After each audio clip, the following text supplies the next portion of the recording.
I wasn't supposed to be in Sicily. I was supposed to be in Paris, sipping overpriced espresso and pretending my life made sense. But a last-minute change of plans, thanks to my impulsive best friend Sophia, who insisted that I needed to break the cycle of boring, landed me in a crumbling bar on the edge of Palermo with cheap wine in my hand, an ocean breeze in my hair, and absolutely no idea that my life was about to detonate. The bar was carved out of an old stone building with flickering string lights and too loud music. It felt like something out of a romantic indie film, except I was sweaty, overdressed, and silently mourning my failed engagement back in New York. "You need to kiss someone," Sophia whispered in my ear, slurring slightly as she shoved a shot of limoncello into my hand. "Something scandalous. Something very not you." I scoffed. "What does that even mean?" "It means truth or dare, and I dare you to kiss someone completely out of your league." "I'm not 12, Soph." But she was already pointing. Her. The one in the white suit. I turned my head, and that's when I saw her. She stood at the far end of the bar, a glass of red wine between her fingers, dark hair pinned back with careless elegance, lips parted like she was seconds from delivering either a blessing or a curse. Her tailored white linen suit fit her body, like it had been sewn in sin.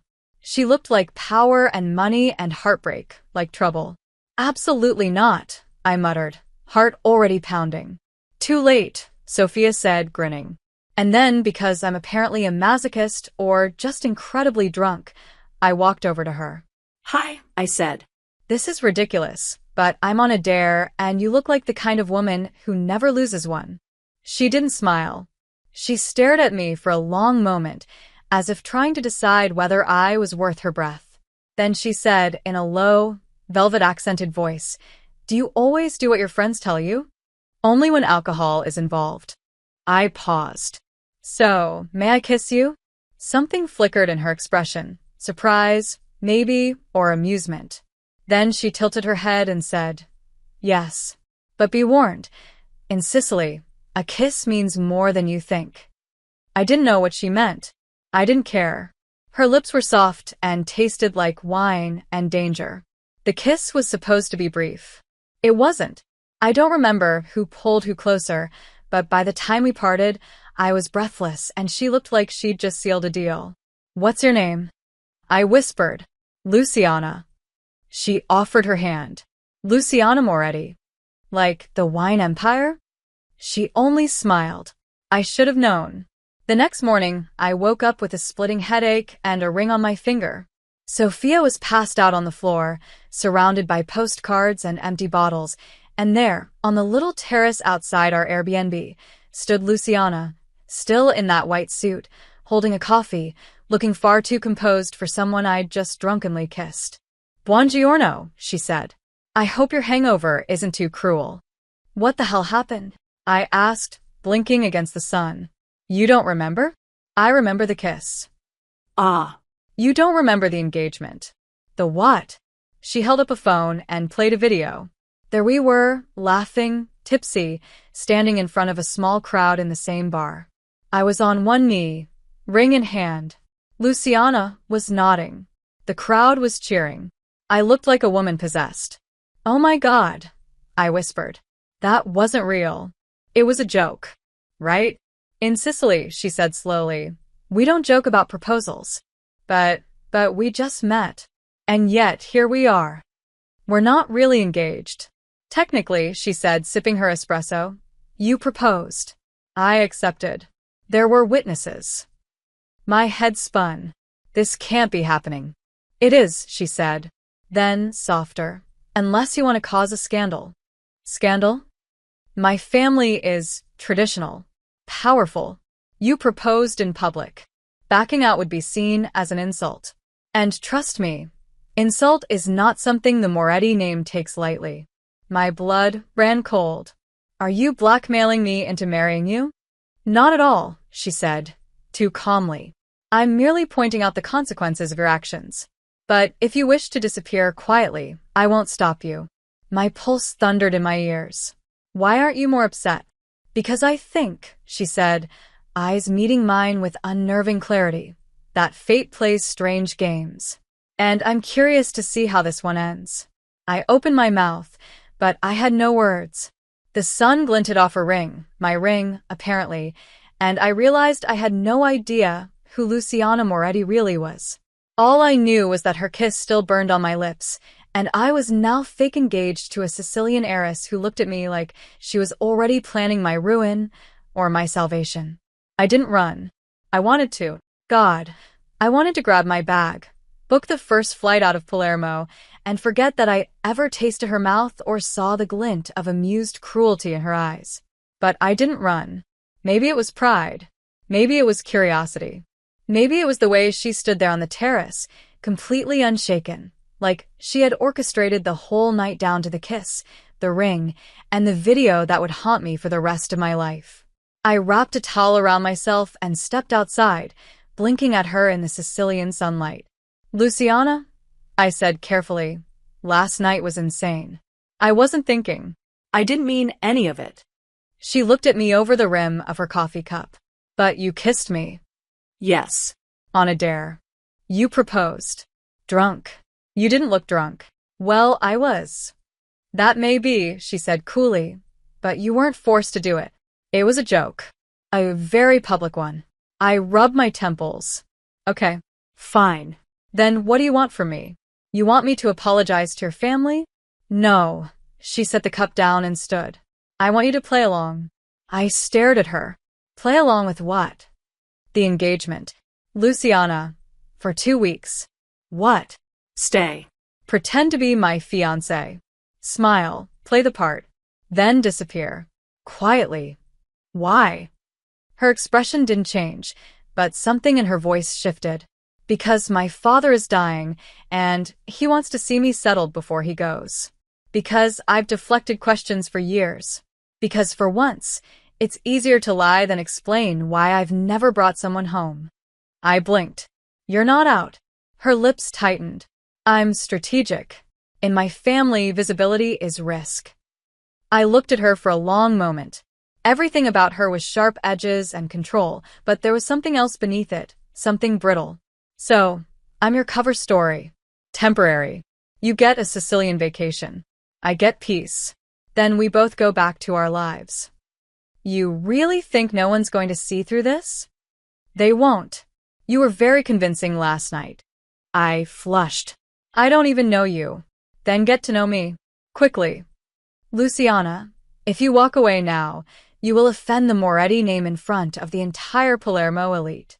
My family will retaliate, quietly, of course, but completely. You'll never do business in Italy again. Your name will be buried. I'm a graphic designer from Brooklyn. What the hell do I care about the Palermo elite? Then why are you still here?" I didn't have an answer. That afternoon, a car came for me. A black vintage Alfa Romeo with a driver in a press suit. Luciana was already inside, looking like a mafia queen, dark glasses covering her eyes. She didn't speak as we drove up the winding coast, past lemon groves and crumbling cathedrals. I couldn't stop staring at her hands, long fingers, sharp nails, the way she drummed them against her thigh, like she was bored and dangerous all at once. "Where are we going?" I finally asked. "To meet my family." "Already. It's tradition. I don't even know your favorite color." She smiled faintly. "You'll learn." The villa was carved into a cliffside, all white stone and tangled vines. It smelled like salt and rosemary and old money. The Morettis were waiting in the courtyard, her father in a wheelchair, her mother with too much lipstick, a few siblings and cousins lounging like lions on sun-warmed stone. "Luciana," her father croaked, voice fragile but still commanding. "At last." "Papa," she said, bending to kiss his cheek. Then she turned to me. "This is my fiancé, Emily." My name sounded strange on her lips. Intimate, sharp. The whole family turned. I forced a smile. "It's an honor to meet you." Her mother gave me a long, slow once-over. "American." "Yes, ma'am." "You're different from what I imagined." "I get that a lot." Luciana's hand brushed mine. "She's perfect," she said simply. We were ushered inside, given wine, food, questions. Too many questions. How did we meet? When did we fall in love? Who proposed? I lied through my teeth. Luciana didn't flinch once. Every time I faltered, she picked up the slack, stroking my hand, brushing hair behind my ear, leaning in like she couldn't help herself. If she was pretending, she was terrifyingly good at it. That night, we were shown to our shared room. Shared? I whispered. She arched an eyebrow. We're engaged. The room was massive. One bed. Crisp white sheets. This is insane, I muttered. You could have just told your father you were seeing someone. I tried that. He asked for proof. I turned to her. Why me? You kissed me. You kissed me back. She stepped closer. Her voice was a breath. You tasted like escape. My pulse skidded. This is fake. Is it? I wanted to scream. I wanted to grab her by the shoulders and shake the mystery out of her. Instead, I said, if I do this, if I stay for 2 weeks, what do I get out of it? Besides Italian sunsets, unlimited wine, and a front row seat to elite Sicilian dysfunction? I crossed my arms. Yes. She was silent. Then, softly, closure. Closure. You came here running from something. She touched the ring on my finger. Maybe this mess will help you figure out why. I hated that she was right. I hated the quiet way she saw through me. And most of all, I hated that some part of me, some very dangerous, very stupid part, wanted to stay. The first night in the villa, I didn't sleep. Not because the bed was uncomfortable, it was too soft, too luxurious, too much like something out of a fantasy. Not because I felt unsafe. The doors were locked, the air smelled like lavender and lemon, and the sound of the sea was constant, lulling. I didn't sleep because Luciana slept beside me. She was quiet, turned away, her breathing calm and steady. But the space between us crackled. Her presence was a gravitational pull I couldn't escape. I lay there, staring at the high ceiling, the white stone walls, the carved headboard, wondering what the hell I had agreed to. I turned once, just once, and found her eyes open, watching me. You don't snore, she murmured. Neither do you, I whispered. A beat of silence stretched between us. Then she said, You're tense. Of course I'm tense. I'm fake engaged to a woman I kissed on a dare. No one's forcing you to stay. You are a little bit. Only with logic. She rolled onto her back. The moonlight spilled over her bare shoulders, her collarbone, the way her tank top clung to her ribs. She looked like something carved from moonlight and secrets. Good night, Luciana, I muttered. Good night, Emily. The next morning, I woke up to voices. Loud, Sicilian, fast. I barely had time to change before being swept into breakfast with the entire family.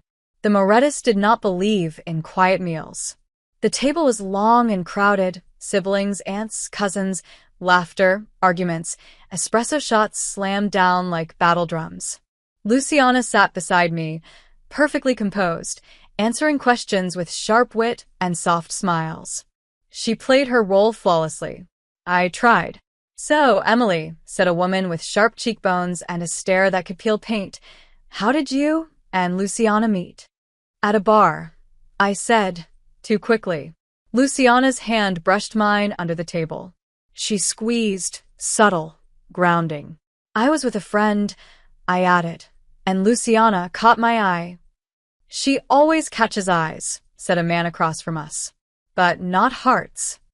I flushed. Luciana's voice was calm.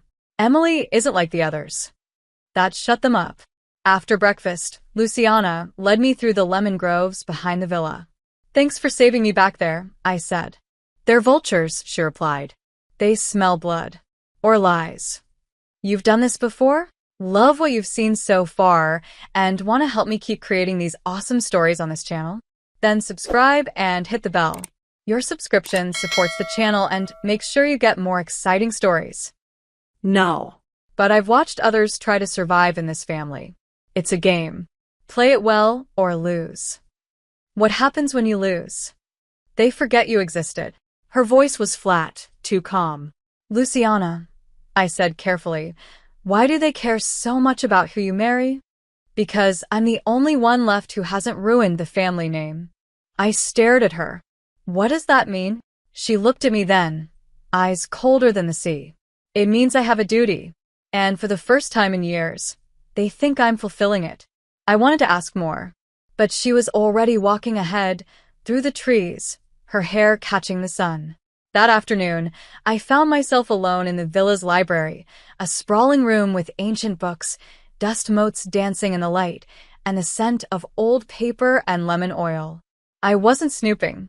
Not really. I was just curious. About her.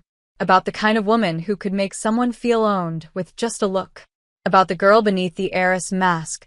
I found a box tucked behind a row of books. Letters. Old, folded pages tied with a red ribbon. I didn't open them, but I held them, felt the weight of hidden things. Those aren't yours. I jumped. Luciana stood in the doorway, arms crossed, unreadable. I wasn't. They're mine, she said, stepping closer. They're from someone I can't forget. My stomach twisted. An ex. She didn't answer. Then why keep them? I asked. Because memory is a crueler punishment than silence. I set the box down gently.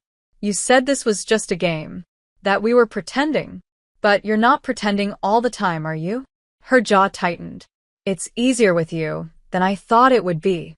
What does that mean? It means you make it difficult to lie. My heart jumped. Luciana, but she turned away. You shouldn't be in here. Why? Because I don't want you to see things that will make you leave before I'm ready to let you go. The words hit harder than they should have. That night, we had dinner outside under the stars. String lights, seafood, soft music. Her family celebrated something, an anniversary, a deal. I didn't catch the details. I just watched her. The way she moved through the world like it bowed to her. The way she looked at me when no one else was watching. When we went to our room, I brushed my teeth in silence, heart racing. She leaned in the doorway, arms crossed, eyes unreadable. You didn't run, she said softly. Should I have? Most people do. I'm not most people. She nodded, slowly. Then she said, tomorrow we go to the vineyard. Why? Because my father wants to see if you can handle the land. I don't know anything about wine. Then pretend. I stepped closer. You're good at pretending. Her eyes searched mine. So are you. No, I whispered. I think I'm starting to forget where the pretending ends. She didn't touch me, but the space between us closed, slow and dangerous. Her voice was low. Then we have a problem. I swallowed. Why?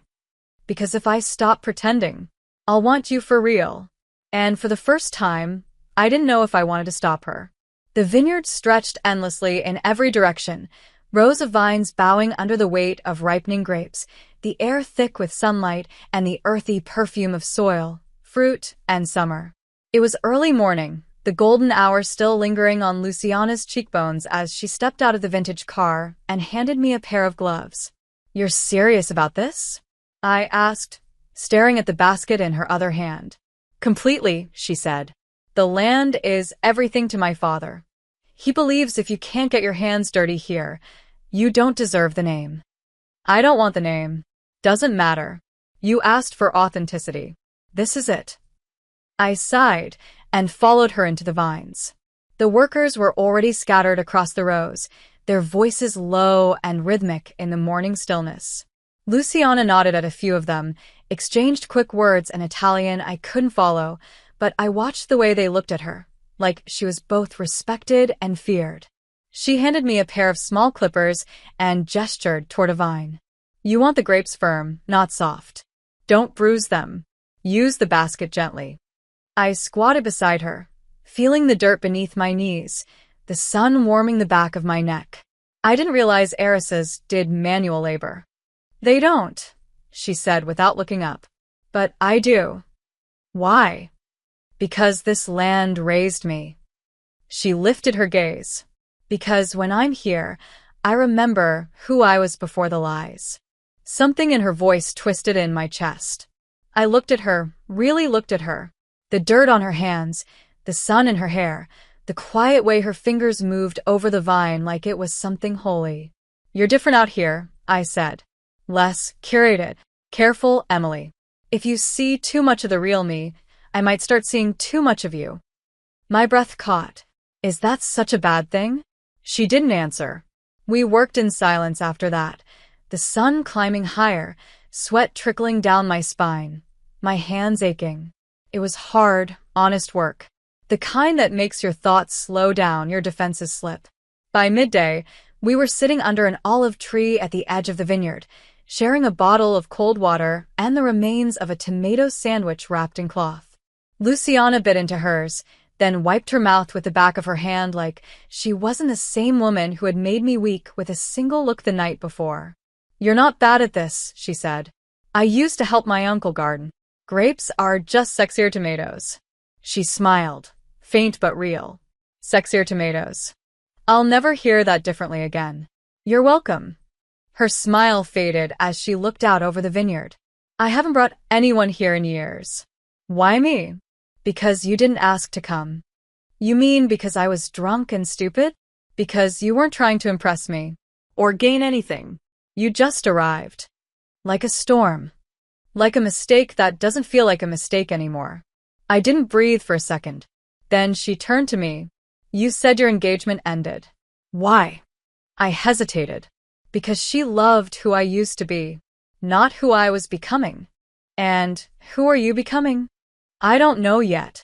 "Maybe that's why you're here," she said. "To find out." "And you? Why are you still hiding?" "I'm not hiding. Luciana, I'm surviving." Her voice was tight now. "There's a difference. Is that what this fake engagement is to you? Survival." She met my eyes. "Isn't it for you?" I wanted to deny it. I wanted to tell her this was all ridiculous, that we were strangers pretending to be in love in front of people who would tear us apart if they knew the truth. But I didn't say any of that, because her eyes were too honest, and because something in my chest hurt when I thought about leaving. That evening, back at the villa, we were expected at another family dinner. This one smaller, just her parents and a few close relatives.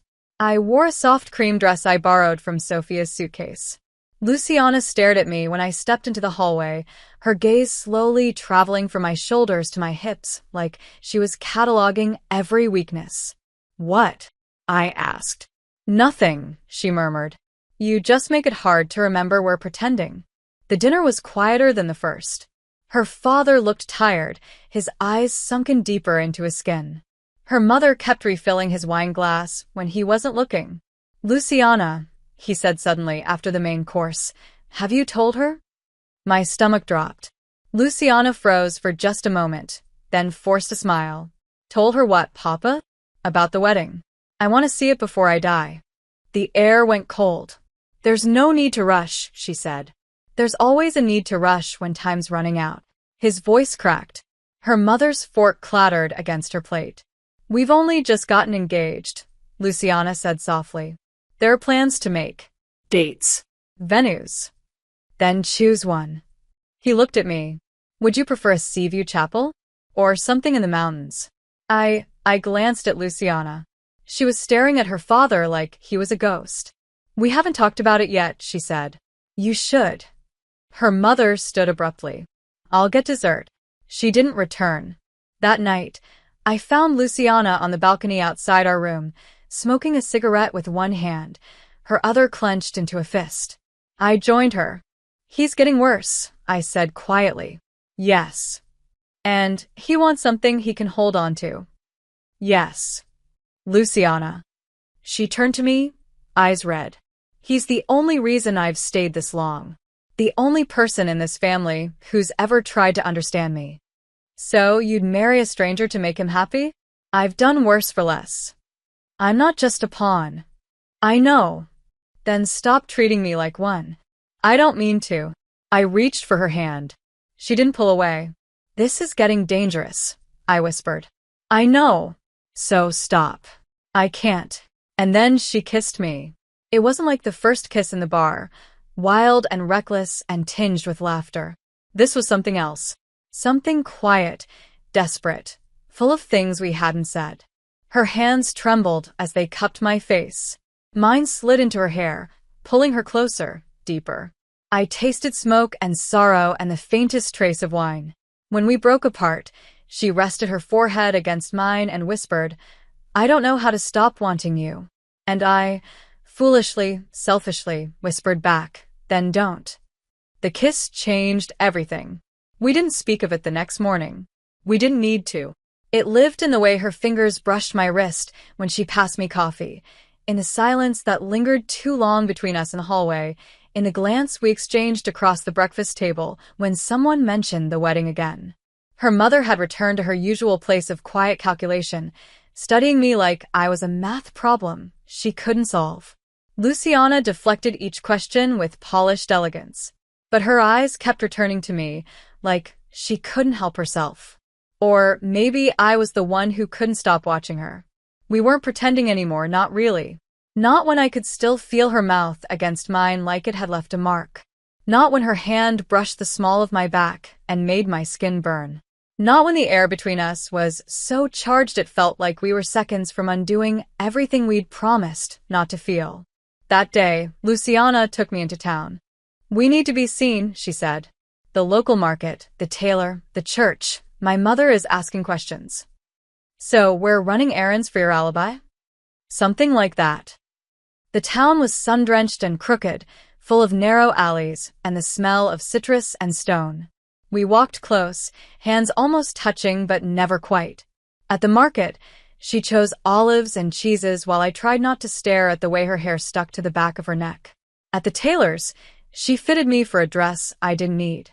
"It's for Sunday lunch," she said. "My mother likes her guests presentable." "Do you always do what she wants?" "No," Luciana said, then turned. "But you're not a guest anymore, are you?" My throat tightened. I didn't know what I was to her. A mistake. A solution. A temptation she didn't want to resist. In the church, a woman lit a candle for a lost child. Luciana stood beside me, motionless, and whispered, "This is where I was baptized." I glanced at her. "You come here often?" Never. "Only when my father's sick enough to beg." "You don't believe?" "In God." She looked up at the painted ceiling. "I believe in silence. In the weight of choices." Her voice turned brittle. "And in the idea that some things are unforgivable." I wanted to ask what she meant. I didn't.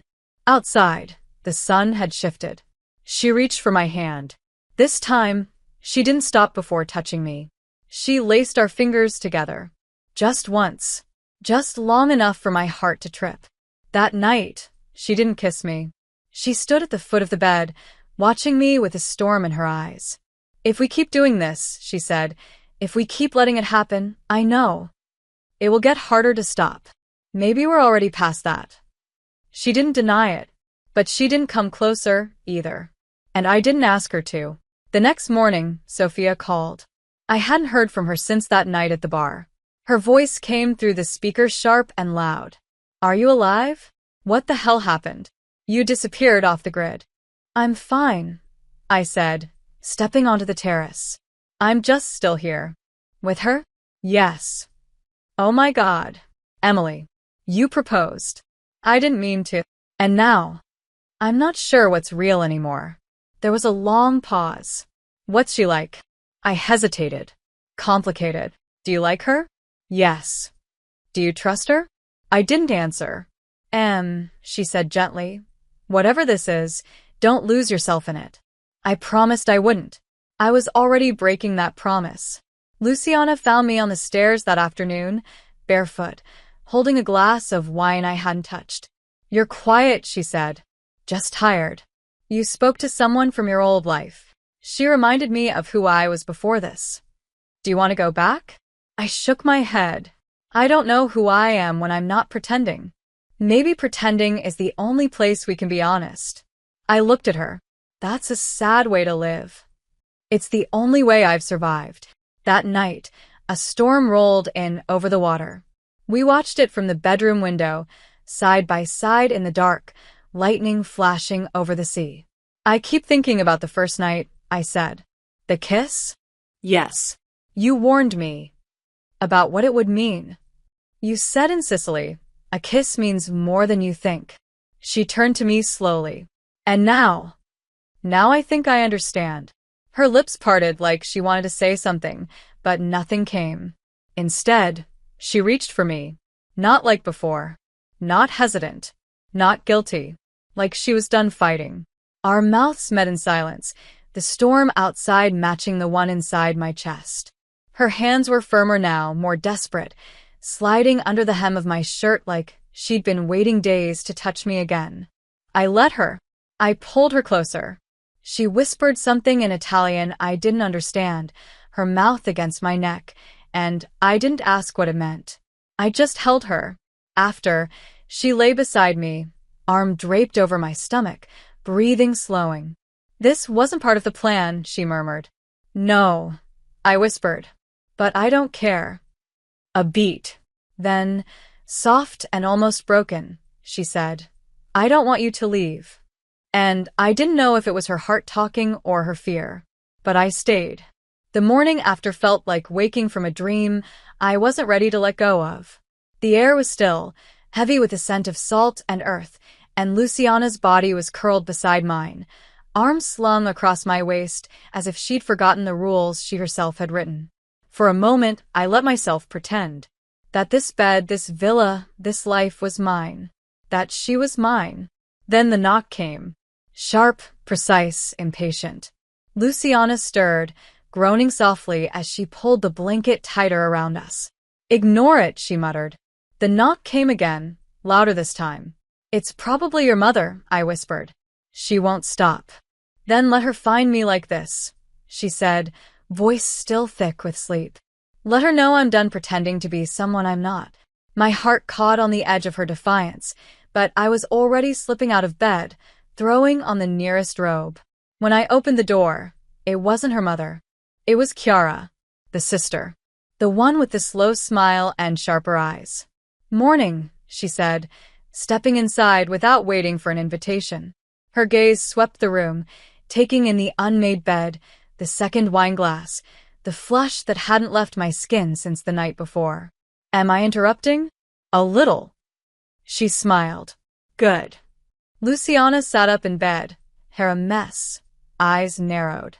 Chiara, what the hell are you doing? I'm here to help you, Sorella. Papa wants to move the wedding forward. He's not well, Luciana.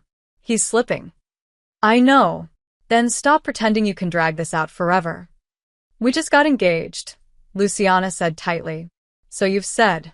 But people are beginning to notice that there's no ring fitting, no guest list, no date. Chiara's eyes flicked to me. No love letters. I crossed my arms. We're keeping things private. You're making things dangerous. Luciana stood, wrapping the blanket around her as she stepped between us. Leave. I'm only trying to protect you.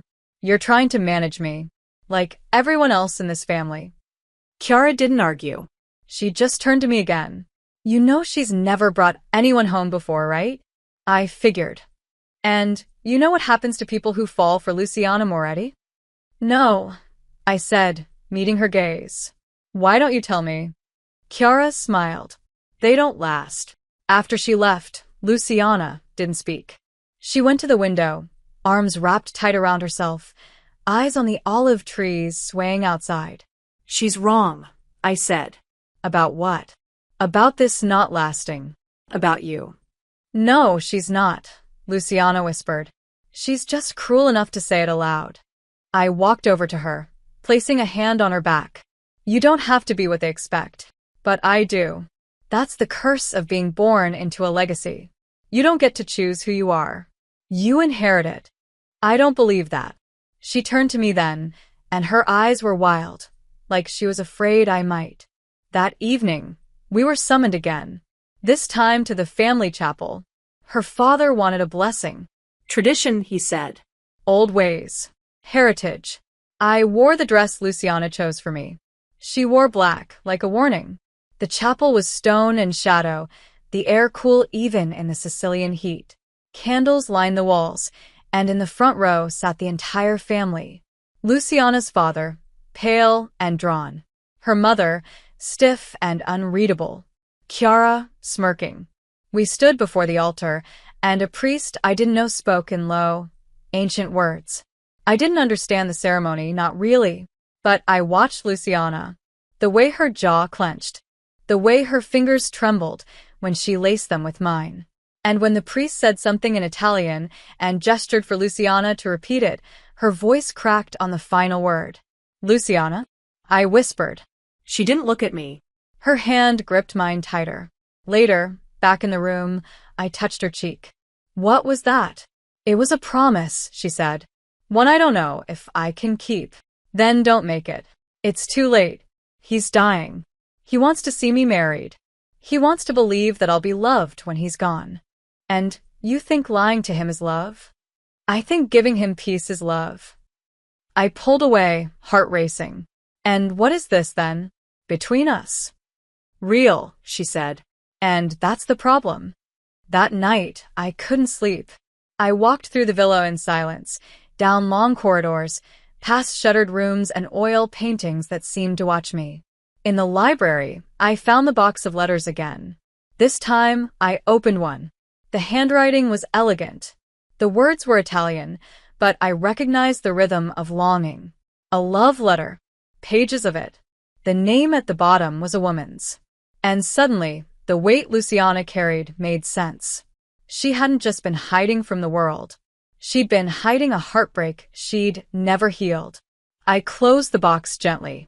When I returned to the room, she was awake, sitting on the floor, back against the bed, wine glass in hand. You read them? Yes. Do you hate me for it? No. But I hate that you never told me. It was before. It ended badly. She left. Why?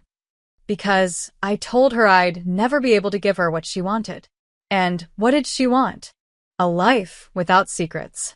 A love without shame. I knelt in front of her, taking the glass from her hand. And what do you want? Her eyes met mine, raw and full of something close to fear. You. It wasn't a whisper. It was a confession. And it shattered the last wall between us. I kissed her again, this time not out of need or lust or performance, but because I could not. Because everything in me was drawn to her. She tasted like sorrow and fire. And when she touched me, I felt it all.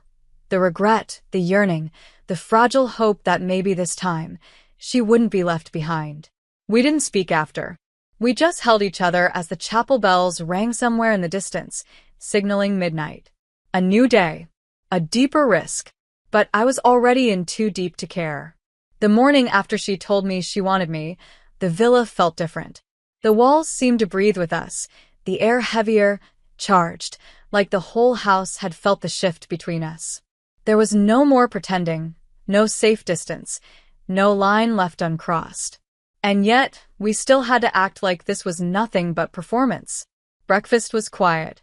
Her mother observed me with a narrowed gaze, the way a jeweler might study a stone for flaws.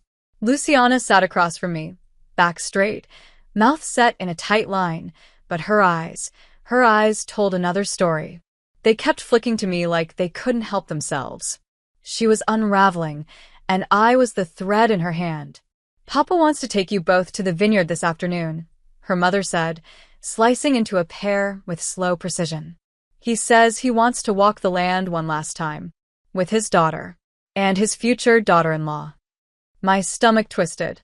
Luciana didn't react. We'll go, she said. Of course we will. We're white, her mother added, gaze steady on mine. It's a good color on you. After she left, I found Luciana in the garden, pacing beneath the lemon trees like something wild that couldn't be caged. She's watching us, I said. She always is, Luciana replied, not looking at me. She doesn't believe any of this, does she? No. And she won't stop until she finds proof. Proof of what? She turned then, slowly, like the movement took effort. Proof that I'm still her daughter. That I'm still the woman she tried to shape. Are you?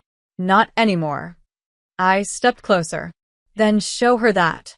It's not that simple. Why? Because every time I try to break away, she pulls harder. She uses Papa, his illness, his pride, his legacy. I'm still tethered to all of it. Then let me be the knife. She blinked. What? Let me help you cut the cord. The words hung between us. She reached for my hand then, quietly, fingers sliding against mine, and nodded once. Okay. The vineyard that afternoon felt like another world. Her father sat in a chair beneath an old olive tree, wrapped in a wool blanket despite the sun. The vines glowed in the late light, the grapes full, heavy, waiting to be chosen. Walk with me, he said to Luciana, and bring her. So we followed him slowly, past rows of vines he had once planted himself, past stones he had turned over with his own hands. Do you love my daughter? He asked me suddenly. Luciana stiffened. Papa, no. Let her speak. I swallowed hard. Yes, I said. I do. He looked at me a long time. Then you'll stay after I'm gone? Luciana went still beside me. I don't know, I answered truthfully. But I won't leave her while she needs me. He nodded slowly. She's always been difficult. Too much of her mother in her. Too proud. Too silent. But I see something in her when she looks at you. Something softer. Luciana didn't speak. We walked the rest of the way in silence. That night, as we sat together on the edge of the terrace, the sun bleeding into the horizon, she whispered, He never said anything like that to me before. He sees you now, I said. Maybe because of you. No, she said. Because I let myself be seen. She turned to face me. Do you regret it? Regret what? Kissing me that night. I smiled. It was a dare. That's not an answer. It's the beginning of one. Her hand brushed mine. I'm scared, Emily. Of me. Of how I feel when I'm with you. Then don't run from it. What if I hurt you? What if you don't? The wind picked up, and the moment stretched too long. Then the door to the terrace opened, and Chiara stepped out. We need to talk, she said, ignoring me. Luciana sighed, stood, and followed her back into the house. I stayed behind, watching the sea churn beneath the cliff. Minutes passed. Then more. I couldn't sit still. I followed the sound of voices down the hall, toward the east wing, doors half open, candlelight spilling into the corridor. I wasn't trying to eavesdrop. Not really. But I heard my name. She's not like the others, Luciana was saying. I know, Chiara snapped. That's why it's dangerous. What are you so afraid of? That she'll make you believe you can walk away from this life. That she'll make you soft. And this family doesn't forgive softness. I don't care what they forgive. You will. When you're the only one left standing. Then I'll stand alone. There was silence. Then Chiara's voice again, colder now. You think she loves you? I don't know. Then ask her. Luciana stormed out of the room, brushing past me before she realized I was there. She froze. You heard? Enough. Then tell me, she said, voice rough. Do you love me? My heart thundered. I wanted to lie. I wanted to protect myself. But the truth was already written across my skin, in the ache in my chest every time she left the room, in the way her touch had become the only place I felt real. Yes, I said. God help me, I do. She stepped forward. Say it again. I love you. Her hands cupped my face, and the kiss that followed wasn't soft. It was raw, terrifying, real. She didn't let go for a long time. When she did, her forehead pressed to mine, her breath shaky. Then stay. No more pretending. No more games. I'm already yours, I whispered. And I was. It was the first morning I reached for her without hesitation. No fear, no second-guessing. Just the soft shift of sheets and the warmth of her skin beneath my palm as I curled into her side. Luciana hummed, eyes still closed, her arm instinctively wrapping around me like we'd done this 1,000 times before. The walls between us had fallen, but the world outside our door hadn't changed. At breakfast, the question started again. Subtler now, sharper. Her mother mentioned a wedding date in front of the cousins. A cousin offered a toast to the future Mrs. Moretti. Her father handed me a necklace and said it once belonged to Luciana's grandmother, a woman who had sacrificed everything for love. I smiled. I nodded. But inside, I felt the pressure closing in. They're tightening the noose. I whispered to Luciana that afternoon as we walked the vineyard again, hand in hand between rows of vines that now felt less like freedom and more like walls. They think we're on the brink of forever. Aren't we? Her voice was soft, too soft. I stopped walking. Luciana, she turned, slow and careful. You love me. I love you. What else matters? The lie. The beginning of it. The part where we agreed this was temporary. Things change. People don't. Not overnight. She said nothing. I looked at her then. Not the polished heiress. Not the woman who kissed me like she was starving, but the woman who had built a castle of walls around her heart and invited me to live inside it only to forget she still held the keys. What are we doing? I asked. Falling, she answered. I didn't want to fall. I wanted to land. That evening, her mother invited me for tea. Just me. Luciana was on a call with the vineyard's accountant. I followed the woman who might one day be my mother-in-law, if any of this became real, through sun-warmed corridors into a smaller salon draped in dark wood and heavy silence. Sit, she said. I did. She poured the tea herself. No servants. No pretense. Just her and me. You've made quite the impression, she said, not smiling. Thank you. He's dying. Her tone didn't waver. My husband. He won't last the month. I didn't speak. You make him happy. That matters. It means you serve a purpose. I bristled. I'm not here to serve anything. No. She lifted her gaze to mine. Then what are you doing in this house, Emily? I love your daughter. Do you? Her eyes narrowed. Or do you love how she makes you feel? Wanted. Chosen. Worshipped. My heart pounded. Those aren't bad things to feel. No, she agreed. Until you realize they were never meant to last. I stood. If you invited me here to scare me, it won't work. I invited you here to remind you. You may love her, but you'll never understand what she was born into. And love alone won't save her. Maybe not, I said. But it's a better start than fear. When I returned to our room, Luciana was pacing. She talked to you, she said without turning around. Yes. She tried to divide us. She failed. You're still here. I told you. I'm yours. But for how long? Until you push me away. Her eyes snapped to mine. I don't want to. Then stop acting like it's inevitable.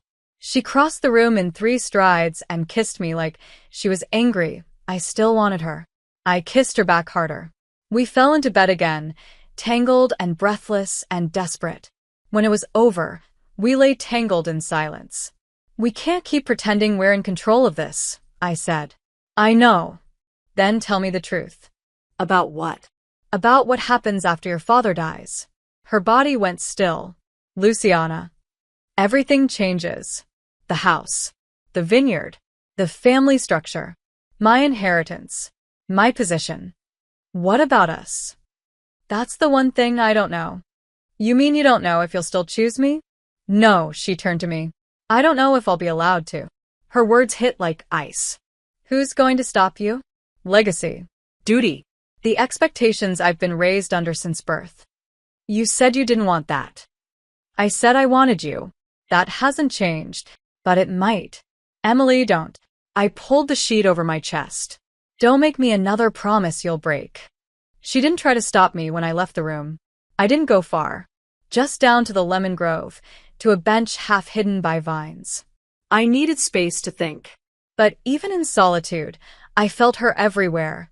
In the smell of the wind, in the stone beneath my feet, in the skin of my lips still bruised from her mouth. I was falling in love with a woman who was tied to a life she never chose, and I was starting to realize love might not be enough to save her from it. Or from herself. I didn't sleep that night. Neither did she. Morning came cold, despite the sun. We sat at opposite ends of the breakfast table. Her mother poured the coffee. Her father looked too pale. Heiress said nothing, and in the silence, I felt the fault lines cracking beneath our feet. Then the phone rang. A servant answered it, nodded once, and approached the table. Signora Moretti, he said to Luciana's mother. It's the lawyer. He says it's urgent. She stood and left. Her father didn't look up. The rest of us froze in place. When she returned, her face was a mask. The will has been finalized, she said. And your father wants to speak to you both in private. Luciana's hand found mine under the table. Her grip was iron. And shaking. The hallway to her father's study felt longer than it had the first day I arrived. I remembered the way I'd stood there that morning with a hangover, a fake ring on my finger, and no idea what kind of life I was stepping into. Now I walked beside Luciana, our hands linked but our shoulders tight with dread, and I realized I wasn't stepping into her world anymore. I was being swallowed by it. The door creaked open, revealing a low-lit room lined with books and history and sorrow. Her father sat in a worn leather chair, a blanket over his legs, his eyes tired but sharp. He nodded for us to sit. Luciana didn't. She stood beside me, silent, tall, proud. I wanted to see you both, he began, his voice thin but still commanding. Before I lose the time to speak clearly. You'll have more time, Luciana said quickly, like saying it might make it true. Don't lie to me, figlia mia. Her jaw clenched. He turned to me. You've changed her. I don't know if I've changed her, I replied quietly, but I see her. He nodded slowly. That's all I ever wanted for her. Someone to see beyond the walls. A long silence passed. Then he said, My wife will not like what I've done. What did you do? Luciana asked. I rewrote the will. She paled. Papa, listen. He coughed hard, covering his mouth with a handkerchief before continuing. There will be backlash. There will be whispers. But I couldn't let my name be the thing that keeps you from your truth. You are now the sole heir. No conditions. No arranged marriage. No family council interference. Everything passes to you, directly. The house. The land. The vineyard. Luciana swayed slightly, stunned. Why? Because love should never come second to blood. Not anymore. His eyes locked with mine. If she stays, let her stay because you chose her. Not because you were afraid of losing everything. Luciana's voice cracked. I don't know what to say. Say nothing. Just live honestly. That's all I ask. He reached for her hand, and I watched a piece of her heart fall into his open palm. When we left the room, Luciana didn't speak. She walked straight out the back doors, through the lemon grove, and down the stone steps to the edge of the cliff. I followed in silence, the wind catching her hair, the sky heavy with the weight of something unfinished. He did this for you, I said gently. He did this for us, she whispered. But what if it's not enough? I stopped beside her. Not enough for what? To undo everything else. To make me brave enough to stop hiding. You're already brave. No. I'm terrified. Terrified of losing myself. Of losing you. Then hold on to me. For how long? As long as you'll have me. She turned to me then, and there were tears in her eyes. Not the kind that fall quietly, but the kind that burn as they gather. I've never been able to ask for what I want without paying for it later. Then let this be different. I reached for her hand. Ask. Her fingers curled around mine. Stay. My heart cracked open. Okay. That night, the villa felt like it was holding its breath. The staff moved silently. The family lingered in hallways, but said little. Even Chiara watched us from across the courtyard with something close to caution. Her father didn't come down for dinner. Her mother drank too much wine. The silence stretched and stretched. Then, as I was brushing my hair in the mirror, Luciana came up behind me and met my gaze through the reflection. There's something I haven't told you. I froze. What is it? The woman from the letters. The one you read. I turned to her. Yes. She was the last time I tried to fight for love. Her voice trembled. And she left because I couldn't promise her the future she wanted. Because I couldn't face down my family, my duties, my fear. I let her go. You were younger. I was weaker. You're not weak now. Then tell me what to do. You don't need me to tell you. Yes, I do. She stepped forward, gripping my arms. Because when I look at you, I don't just see something I want. I see every choice I've been too afraid to make. You are the life I was too scared to live. I kissed her. Hard. Then live it. Her fingers slid into my hair, and we kissed until the candlelight flickered and the world shrank down to just her skin, her breath, her heartbeat pounding against mine. Later, as we lay in the hush of midnight, she said, "Tomorrow I'll tell them. All of them. Yes. About us. About the wedding being off. About the truth." I reached for her hand beneath the blanket. "Are you ready?" No, she said. "But I want you more than I want their approval." And that was the bravest thing I'd ever heard her say. We fell asleep like that, tangled together, hearts unguarded. I dreamed of lemon trees and freedom. But when morning came, everything felt wrong. The villa was too quiet, the hallway too still. I opened the bedroom door and saw a servant standing there, eyes wide, face pale. "Signora," she said, "it's your Luciana's father. He's gone." I didn't understand at first. I felt Luciana behind me, her breath catching. "Gone where?" I asked. The servant's eyes welled with tears. "He died during the night." I turned. Luciana had gone still, frozen in place. Her mouth opened. No sound came. And in that moment, I saw it, her entire world cracking. And I knew the fight wasn't over. It was just beginning. The house felt like it had stopped breathing. Grief settled into the stone walls of the villa like fog, slow and suffocating. No one spoke above a whisper. The staff moved like shadows. The air, once heavy with wine and family tension, now carried something colder, loss. Luciana hadn't said a word since the moment the servant told us. She just stood there, frozen, eyes blank, as if saying anything would make it real. I tried to touch her hand, but she pulled away, not roughly, not cruelly, just like someone already sinking. She walked down the hallway alone. The doors closed behind her. I didn't see her again for hours. They put him in the drawing room. An open casket, candles, a rosary between his hands. Visitors came in and out. I stayed in the corridor, watching from the edges, unsure if I belonged in the center of this grief. Chiara passed me once, her expression unreadable. No venom this time, just silence.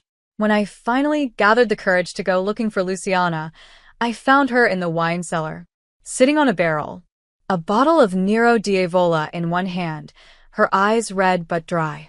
"I didn't cry," she said as I stepped into the cool, dim room. "Not even once. Luciana, I keep waiting for it to hit me, for something to break. But it's just nothing. A hollow space where he used to be." I stepped closer. "You don't have to cry for it to be real. He gave me everything." Her voice cracked. "He gave me you. And now he's gone. And I'm still here, and I don't know what the hell to do with any of it. Start by not shutting me out." She looked at me then, finally. "If I let you in now, I won't survive if you leave. I'm not going anywhere." She set the bottle down and reached for me like she was drowning. We held each other for a long time, surrounded by dust and oak and the weight of old years. That night, the family gathered in the chapel. His body still lay in state. The priest whispered Latin prayers. Her mother clutched a rosary so tightly her knuckles were white. Chiara knelt with eyes closed, but her lips didn't move. I stood behind Luciana, my hand brushing the small of her back, a silent anchor. When the priest finished, the silence that followed felt like a final breath. Then Luciana turned to face them. "I have something to say." Everyone looked at her. Before he died, Papa changed the will. Her mother's head lifted. "He left everything to me, without condition, without obligation." "That's not possible," her mother said, cold as marble. "It is. We'll contest it. You won't win. You don't understand what you're risking." Luciana's jaw tightened. "I understand exactly what I'm risking." Then she turned to me and took my hand. "Emily and I aren't getting married." A ripple of shock passed through the pews. Chiara sat up straighter. "We were never going to. It started as a mistake. A dare. But it became something real. Too real. And I can't keep pretending it's what you all want. Her mother's face turned to stone. You'd throw away your place in this family for a stranger? She's not a stranger. She's the first thing in my life that made me feel free. You are Moretti. That name means something. It means nothing if I have to erase myself to keep it. The silence afterward was thunderous. I didn't know if Luciana would cry, or shake, or run. But she just stood there, holding my hand like it was the only thing keeping her upright. Her mother stood. Leave then. Go. But don't come back when it crumbles. When she leaves you like the last one did. I flinched at the cruelty of it. Luciana didn't. She stared at her mother like she was already gone. You don't know me anymore. And you never tried to. Her voice was steady. Goodbye. We turned together. No one followed us out. The villa doors closed behind us with a heavy, echoing sound that felt like the end of something ancient. Outside, the night was sharp and clear. I could see the stars. I could hear her breath. Are you okay? I asked. No. Do you regret it? Not even for a second. I touched her face. You were brave. I was terrified. You still are. Yes, she whispered. But you're here. Always. That night, we didn't make love. We just held each other. Quiet. Still. Alive. And for the first time, we had nothing left to hide from. The Sicilian morning felt different when it didn't belong to someone else's expectations. For the first time since I set foot in the villa, the air didn't feel borrowed. It felt ours. We didn't return to the main house. After Luciana's confrontation with her family, we stayed in the guest cottage down the hill, an old stone structure that smelled like rosemary and salt, the kind of place built for privacy, for silence, for beginning again. She didn't say much in those first hours. She moved like someone walking through the wreckage of a life she hadn't realized was already burning. I gave her space, but I stayed close. Close enough that she'd know she wasn't alone. That night, I made her dinner. Pasta, wine, something simple, something real. She didn't eat much. Just sat on the little terrace, staring at the vineyard in the distance, her fingers curled around her wine glass like it was the last thread tying her to something familiar. I don't know what comes next, she said quietly. I sat beside her. Then we figured out. They'll never forgive me. Then let them live with that. They'll fight me on the inheritance, on the land, on the vineyard, and we'll fight back. You keep saying we like I didn't drag you into this. You didn't drag me, I said. I walked in. I stayed. I kissed you first. She looked at me then, and her eyes were softer than they'd been in days. You kissed me, she repeated, and you warned me. I didn't think a kiss would change everything. It did. She reached for my hand across the table, the candlelight catching the silver bracelet she always wore. You changed everything. I squeezed her hand. So, let's change the rest, too. The next morning, we returned to the vineyard. Alone this time. No family. No staff. Just us and the vines, thick with late summer fruit. She walked between the rows like she was remembering who she was without anyone watching. I used to come here as a child, she said. To escape. To be quiet. The grapes were sour back then. I didn't care. It's beautiful, I said. It's haunted. So are you. She laughed under her breath, but it didn't last. I don't know how to be in the world without being a Moretti. Maybe you don't have to stop being one. Maybe you just get to redefine what that name means now. She looked at me like that idea had never occurred to her. And then she kissed me, slow and warm, the kind of kiss that didn't ask for anything, just gave. That afternoon, we drove into town. The tailor, the notary, the bank. Piece by piece, Luciana began to step into the role her father had given her, on her own terms. If I take the vineyard, she said, I'll turn the land organic. I'll hire workers from the local cooperatives. I'll rebuild the press room. Do it. If I keep the house, I'll open the West Wing. Make it a refuge for women who need to disappear. Like you once did? She looked at me. Exactly. Her strength wasn't loud. It didn't need to be. It was in the way she stood taller when people stared. In the way she started introducing me by name, no longer just as her fiancé, no longer as a lie. Just Emily. Just the woman she chose. That night, we sat in bed and made lists. The life we wanted. The life we didn't. The boundaries. The promises. No more secrets, she said. No more guilt. No more pretending, I added. No more running, she whispered. From anything. We kissed again, and it was different now. Deeper. Calmer. Like we'd survived something brutal, and were still learning how to be soft again. The next few days passed slowly. Deliberately. We started cooking together. Laughing more. She showed me how to prune a vine. I taught her how to fry eggs without ruining the pan. We slept with the windows open. We made love in the early morning light. We let go of fear in inches, not all at once. But it wasn't all peace. There were messages. From her mother. From the family lawyer. From cousins who suddenly wanted meetings. They're circling, she muttered one morning, holding her phone like it was poison. Let them, I said. You have the will. You have your name. And if they try to take it, then they'll see who they're really dealing with. She smiled at that, tired but proud. I'm not used to being protected. You're not being protected. You're being loved. That night, a storm came in off the coast. We sat at the edge of the terrace again, wrapped in a blanket, the thunder echoing over the hills. I didn't expect any of this, she said. Neither did I. Do you think it will last? I looked at her. This beautiful, damaged, resilient woman who had built her life around silence and duty and was finally learning how to be whole. I think we'll last if we keep choosing each other. Every day. Even when it's hard? Especially then. She leaned into me. Then I choose you. Again. And again. And again. I kissed the top of her head. I dare you. She laughed. And it was the first time her laughter didn't sound like a defense. It sounded like home. It started with a letter. Folded in 3, hand-delivered by someone in a press suit who didn't give a name.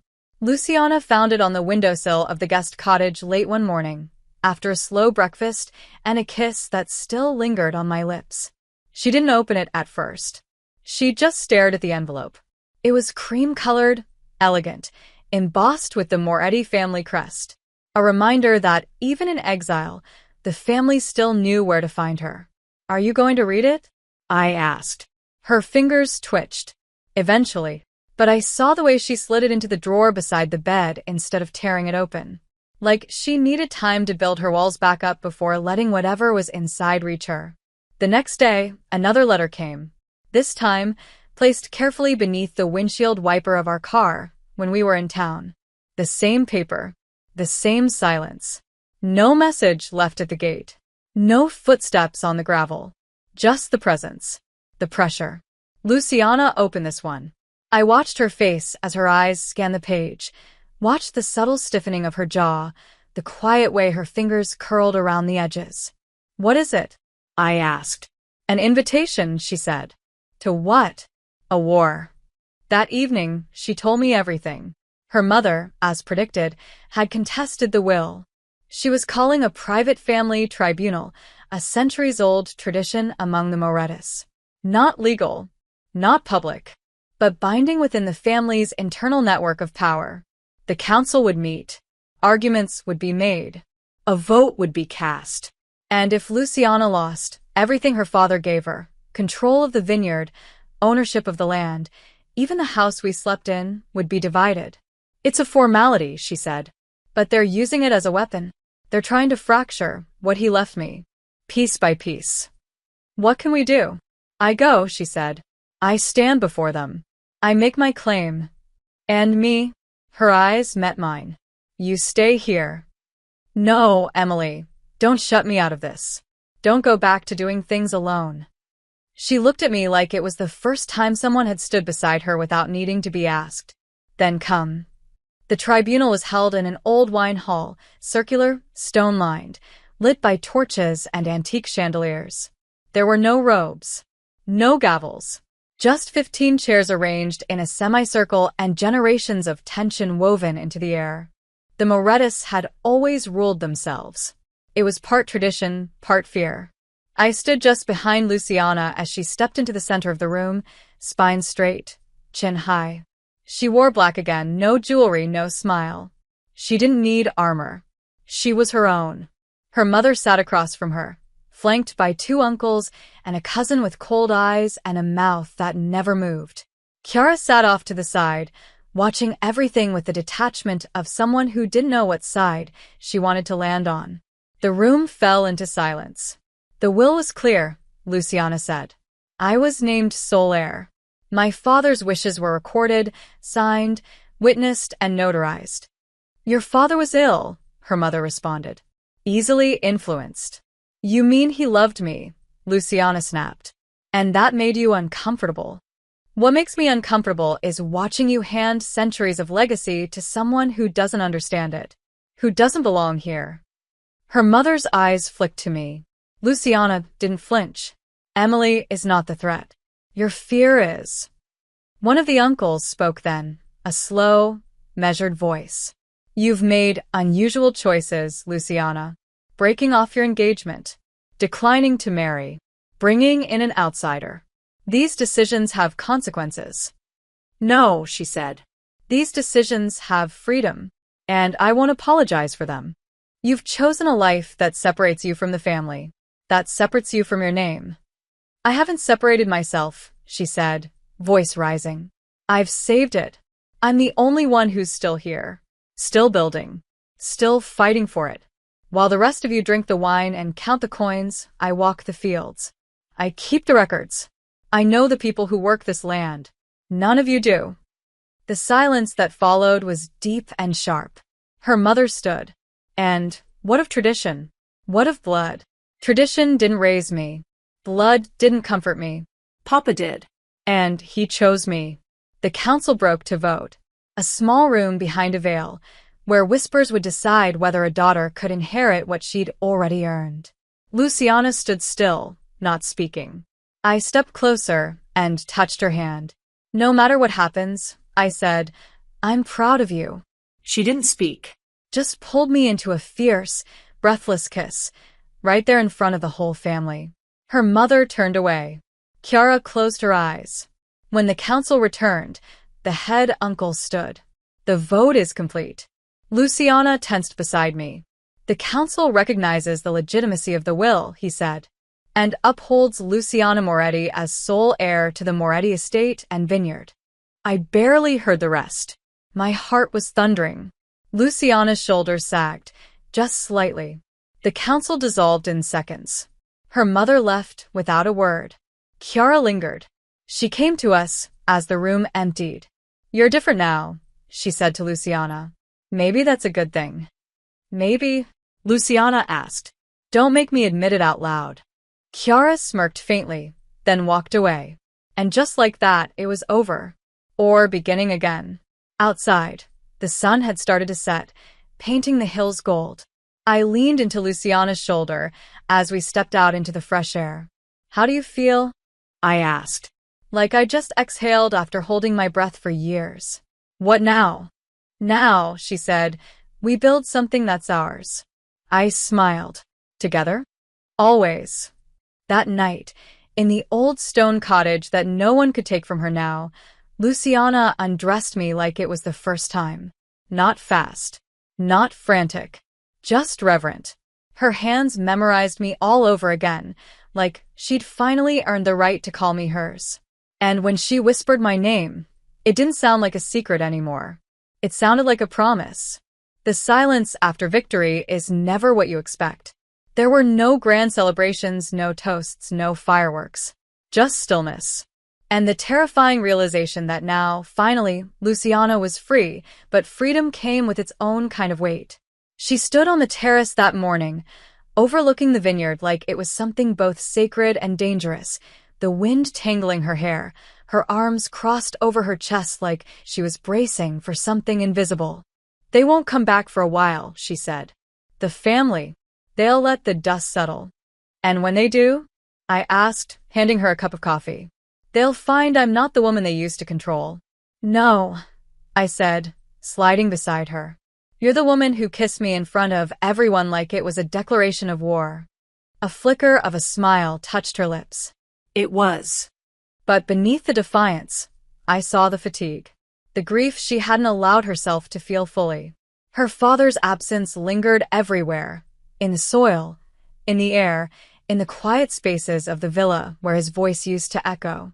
And Luciana, now sole heir, sole guardian of the name and land and legacy, hadn't stopped moving since the vote. She was working. Constantly. Rebuilding. Calling vendors. Interviewing staff. Ordering repairs. I watched her stay up late into the night reading old records, cataloging wine barrels, negotiating contracts.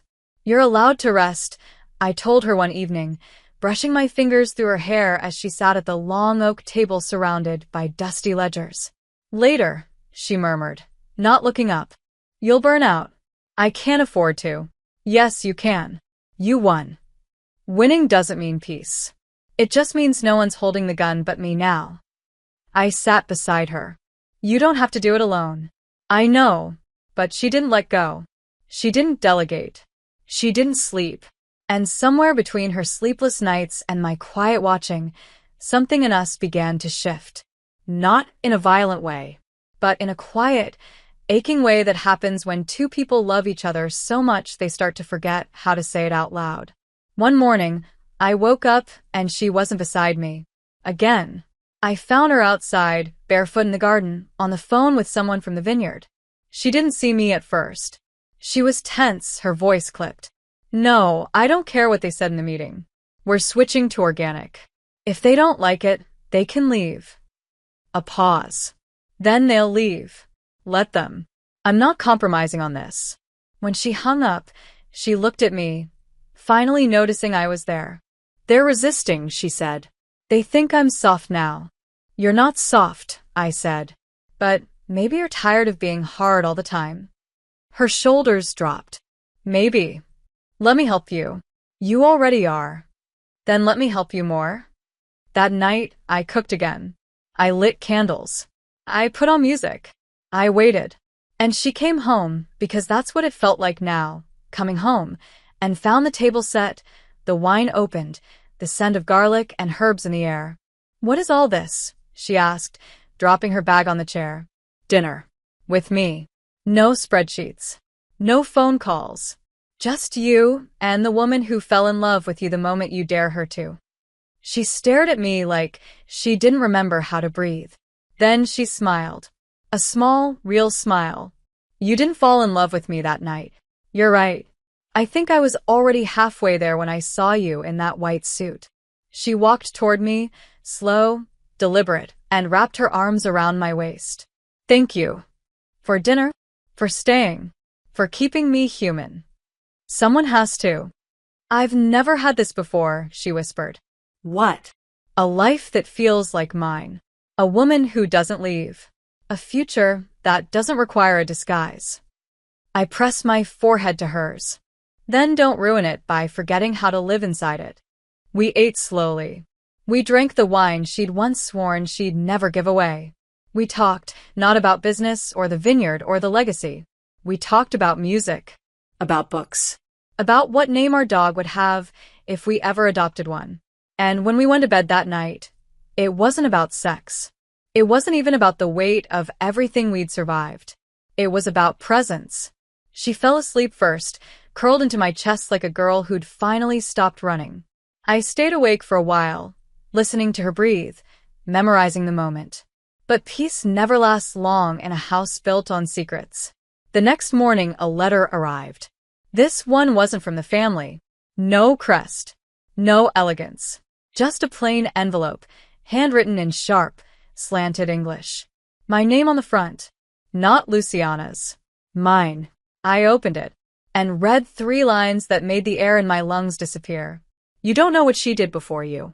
Ask her about Verona. Before you say yes to forever. I didn't tell her immediately.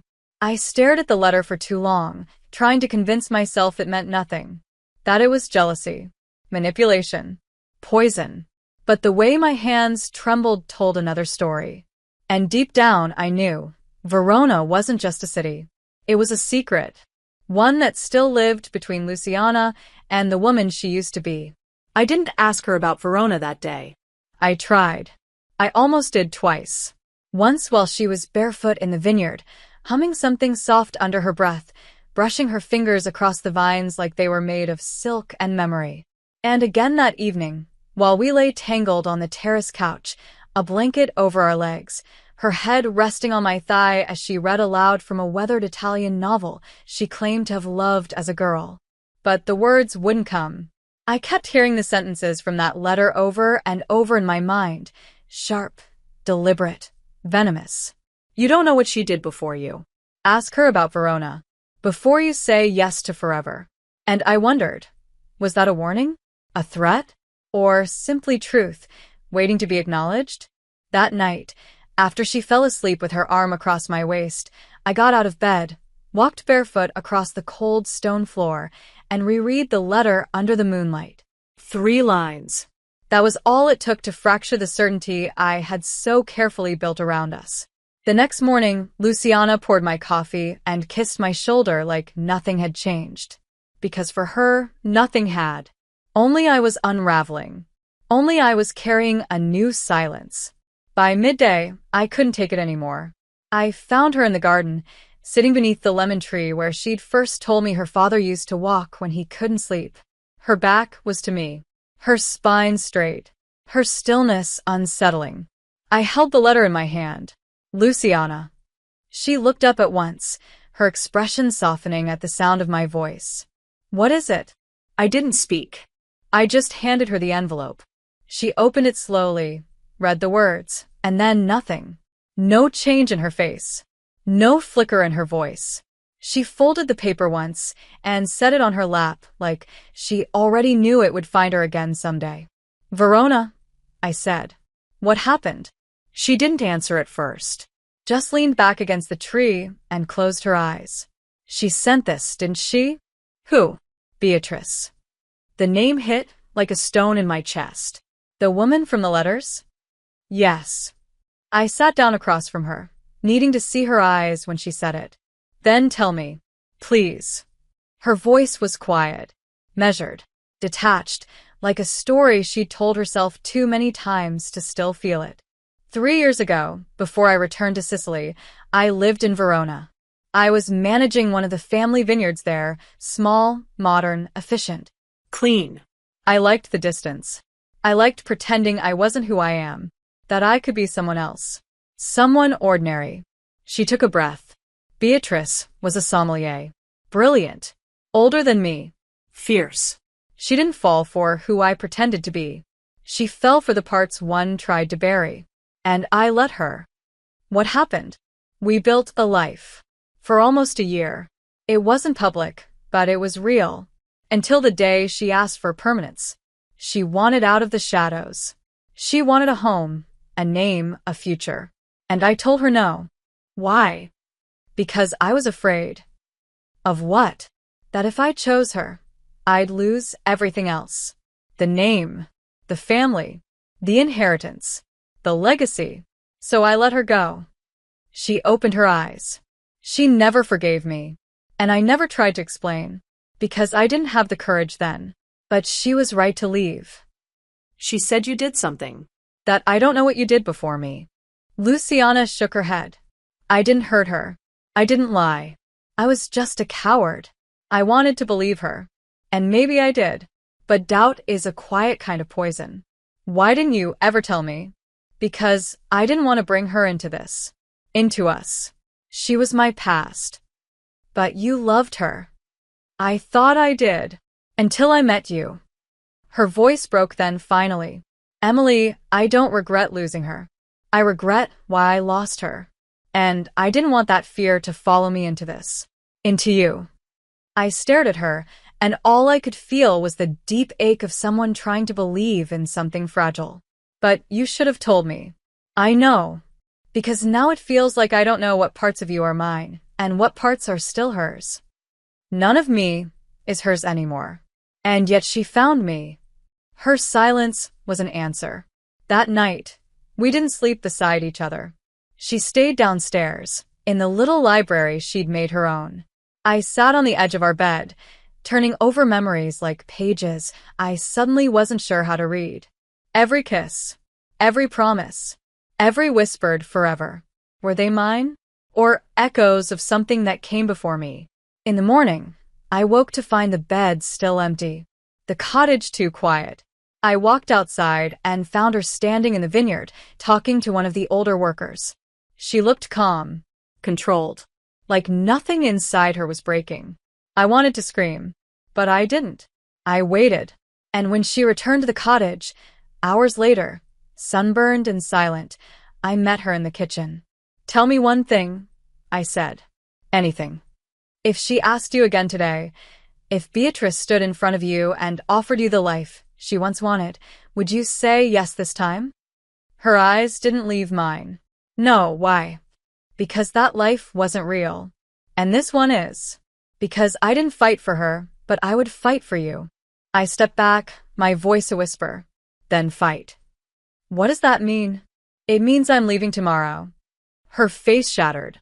"Emily, I'm not walking away. But I am giving you space to decide what this really is. I can't keep building something if I don't know what ground we're standing on." "You're punishing me." "No," I said. "I'm protecting us. Both of us." I turned, walked to the bedroom, and closed the door behind me. She didn't follow. And I cried harder than I had the night I kissed her in that bar. Because this wasn't a break. This was the pause between a question and an answer I wasn't sure I wanted to hear. I didn't pack much. Just a small bag, some clothes, the necklace her father gave me, and the note. That cursed, folded note I hadn't let go of since it arrived, as if keeping it close would somehow keep me from forgetting why I needed to leave. I didn't plan to vanish. I left a letter of my own, nothing cruel, just honest. I told her I loved her, that I hadn't stopped, that I wasn't closing a door, only asking her to walk through it for once. Without fear, without pride, without the silence she had used like armor for too long. Then I slipped out into the Sicilian morning, light already warming the hills, the sea air brushing against my face like a goodbye. The driver didn't speak as we left the villa behind. I watched it through the window until it disappeared. The vines, the stone walls, the place that had started as a lie and turned into the most dangerous truth of my life. I went to Palermo, checked into a small inn near the port. I didn't call Sophia. I didn't call anyone. I needed the silence. I needed to feel what life felt like without her in it, to know if it still felt like mine. The first day passed slowly.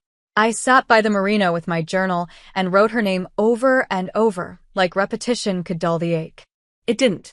The second day, I thought I saw her. A figure in white, hair pinned back, walking past a cafe just across the street. My heart raced so fast I nearly ran after her. But it wasn't Luciana, just a stranger. The third day, I stopped checking my phone every 10 minutes. I let the sea wind dry my tears. I told myself I was stronger than this love, even though I didn't believe it. On the fourth morning, I woke up to a knock on the door. I froze. No one knew where I was. No one, but I opened it. She stood there, hair wild from the wind, eyes swollen like she hadn't slept, lips parted like she had 1,000 words ready and didn't know which one to say first. "You found me," I whispered. "You left," she said. "I needed to know if you'd follow. And I needed to know if I was still capable of being brave." "Were you?" "Yes." She stepped into the room without asking. I didn't stop her. "How did you find me?" "Chiara," she said simply.